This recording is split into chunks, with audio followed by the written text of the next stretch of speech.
ধর্ষণ অপরাধ নিয়ে কথা বলছিলাম, সেই জায়গা থেকে আপনার কাছে কি মনে হয় সম্প্রতি যে ঘটনাগুলো ঘটছে, একটু তো আপনি নিয়ে আসলেন যে মাদ্রাসায় যে ধর্ষণ হচ্ছে সেটা বন্ধ করা উচিত, কিন্তু আমি জানতে চাইছিলাম যে এই অপরাধটা, এটা তো গুরুতর একটি অপরাধ, সেই অপরাধকে রাজনীতিবিদরা যদি সমানভাবে না দেখে, অপরাধকে সমানভাবে ট্রিট না করে, নিজেদের দলের কেউ অপরাধী হলে যদি তার পক্ষে দাঁড়িয়ে যায় নিয়ে বিনিয়ে, সেটা হলে তো আসলে অপরাধ থেকে আমরা কখনো মুক্ত হব কিনা, আপনি কি সেরকমটা দেখেন? আমি যেমনটা শুরুতেই প্রশ্ন করেছিলাম যে আমরা অনলাইনে দেখছি যে যেন এমনটাই মনে হচ্ছে যে ধর্ষকের পক্ষে এক ধরনের কথা বলা হচ্ছে। শুনেন, আমি ভিডিও রাখি, অনেক ভিডিও ধরা আছে কিভাবে মাদ্রাসা মক্রপে শিশুদেরকে অত্যাচার করা হয়। ভয়ঙ্কর অবস্থা, ভয়ঙ্কর। প্রত্যেকটা প্রতিষ্ঠানে নজরদারি করা উচিত এবং সিসি ক্যামেরা লাগায় দেওয়া উচিত এবং এটার কঠিন বিচার করা উচিত।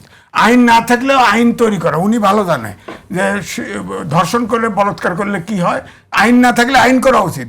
এদের সাথে সাথে ঝুলায়, শর্টকাটে, যে রামেসা হত্যা মামলা হয়েছে না, ওইভাবে মামলা করে শর্টকাট আলাদা বেঞ্চ টেঞ্চ করে দ্রুত এটাকে মহামারী থেকে সমাজকে উদ্ধার করা উচিত।